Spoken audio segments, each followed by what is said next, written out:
Hello YouTube, thanks for watching. So in this video I'm going to talk about recommendations for uploading videos, what software I use to publish my videos, broadcast, publish, edit. There are various different pieces of software that I use for different purposes when I'm creating video content. I tend to do publish a lot of videos on YouTube, but I also do the occasional video on Facebook as well. And I publish a lot of videos on capture pages, landing pages, and I build my own funnels for my marketing, for my various businesses and services that I promote online. So anyway, first of all, so I'm going to basically talk about 4 different pieces of software that I use for various different reasons. I know there are people out there that will just stick to one piece of software, and that's great. And if I had to stick to one piece of software solely and just only use that piece of software, I'd probably end up just simply using Camtasia. On the whole, I would say Camtasia is probably my favorite piece of software, but there are certain things that Camtasia lacks for various reasons. I'm going to go into detail and give a fair review about the different pieces of software that I use. I'm going to go over about 4 pieces of software. So first of all, let's talk about Camtasia. I'm actually recording this video on Camtasia, so I'm going to open up another window. Actually, it's not so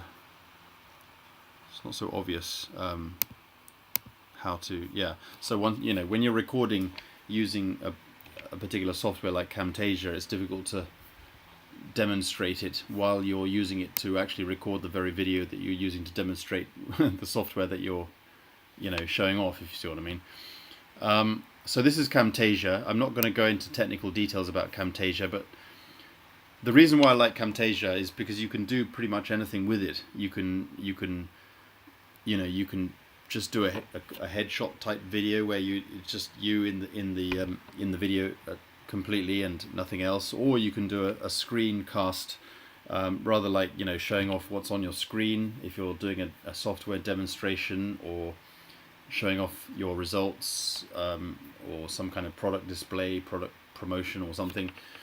So it's good for that as well. Or you can do a sort of a mixture of those two. You can have yourself like the way this video looks to you.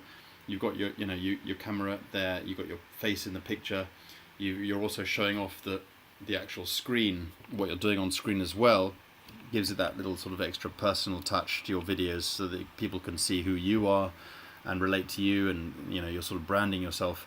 The other thing is it has a built-in editor as well, so it does everything in sort of a timeline where you can layer things as well, and you can add in different effects, visual effects, audio effects, and annotations and stuff like that. A lot of transitions. You can piece things, you can edit things, you can cut things out, you can. So if you're like me, I'm a bit of a perfectionist sometimes, so I sometimes go through and I don't like some of the things that I've sort of said by mistake in the video. We're all human, we make mistakes, but it's good to have a software like Camtasia where you can edit things out, cut things out, and so on, if you make mistakes. The downside about Camtasia I've found is that if you're publishing directly to YouTube, I find it takes ages. It takes forever to get up onto YouTube. But if you're not doing anything and you go, after you've recorded your video and you're ready to publish, and you could go off and do other things while it's uploading, it wouldn't really matter.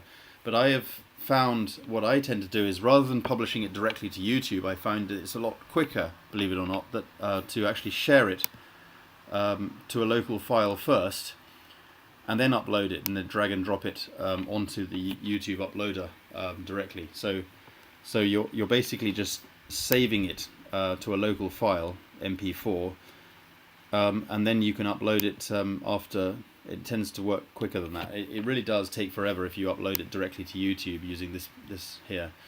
Okay, so the next piece of software I want to talk about is I'm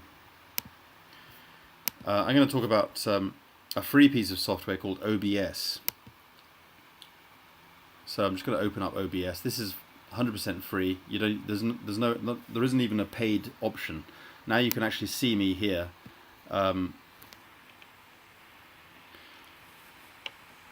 In the so you can do pretty much you can do a lot of things you can do with Camtasia. For example, you can share your screen, you can put yourself here, you can have a little bit more option about, you know, layering things out, you know, quite easily and dragging things around the screen. That's one thing I like about this. The difference is that you're not dealing, you know, unlike Camtasia, you're not dealing with a kind of a sort of editor at the bottom. You can't really cut things out once you've recorded it, and you don't have a sort of a timeline to work with. But on the other hand, you can layer things like, you know, what I've got here is I've got my you know, you've got your various sources here. So I've got my video here of me, so you can see me there. Hi guys. And then I've got what's going on the screen here, but if I just bring up a browser, it just shows what's on screen. Actually, you won't be able to see that because I'm not using this to record. The advantage of this is that everything runs really fast. You can say your videos that you're recording are so fast, lightning speed. It seems to record things very, very fast. You can also do streaming as well. If for advanced users, you can do Facebook Lives. You can stream directly to certain services if you know what you're doing. I like how they have this kind of layer. You can have scenes. You can have different scenes going on, so you can set your scenes up individually and transition them. But you're not doing things, unlike Camtasia. You'll be doing that sort of editing after you've done all the recording. So you record it and then you edit it. But with this, you're doing everything live right on the screen as you record.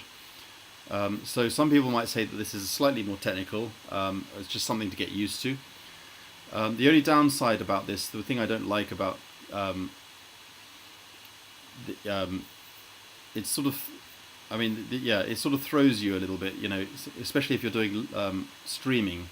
There's a bit of a lag, and it kind of puts you off slightly. But you don't need to be looking at the screen while you're recording anyway, so that wouldn't matter.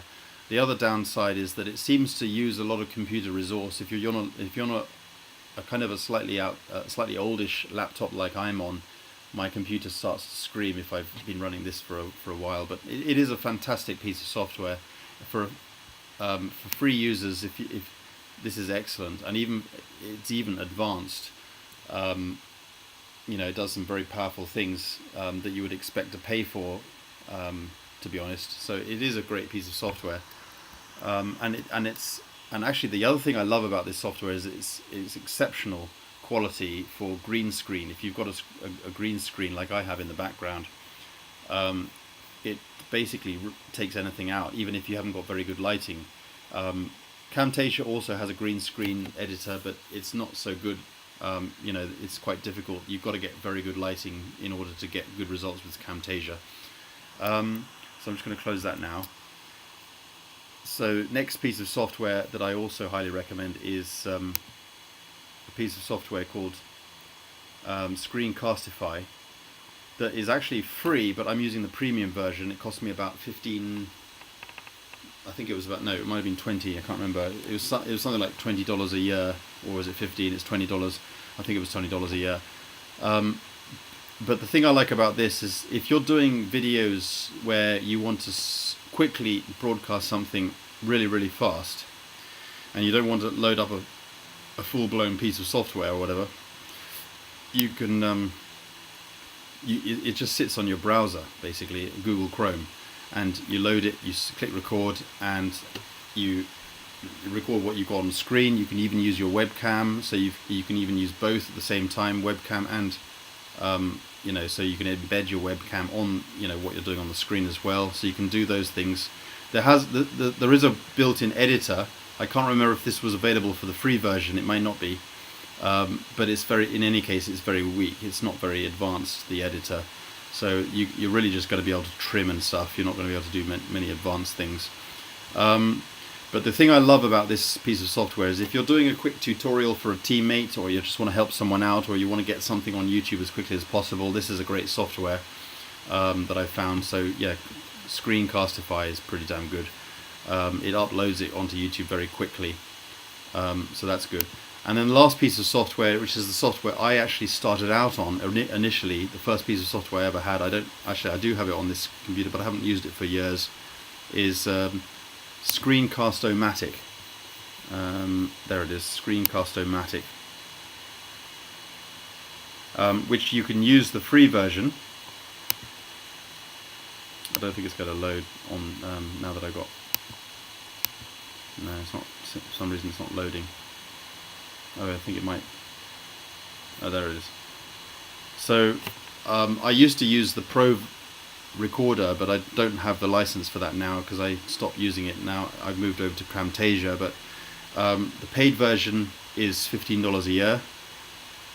But there is a free version, and the downside, well, I mean, you know, if it's free, it's free. You know, it's good, you know, to be able to have a piece of software that. But basically, with the features for the free version is that you can record, I think it's up to 10 minutes, which should be fine anyway. But there's no editor. I don't think you can edit in the free version. You can do webcam, both, or just broadcast your screen. And you know, there's no green screen. If that's something you don't need, then that's fine. But there's not a huge amount of stuff available in the free version, which is fine because it, you know, it may be just enough for what you need. But you know, they'll show the logo, obviously their logo in the free version, which is again fine. There's nothing wrong with that.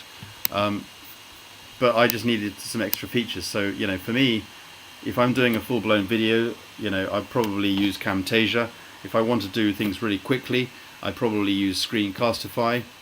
If I want to do something a little bit fancy, but I haven't got time to load up and I don't want to edit with Camtasia, after I've recorded the video, I'll probably end up using OBS, because you can do some advanced things with ABS, including green screen and stuff.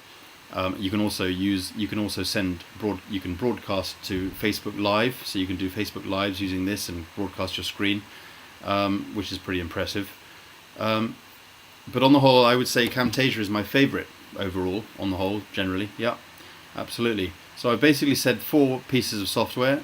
These are the pieces of software I love. I have loved. I don't use Screencast-o-matic anymore, but I now use those 3 pieces of software: Camtasia, OBS, and Screencastify. And I've stopped using Screencast-o-matic, but I still think Screencast-o-matic is a great software to start out on.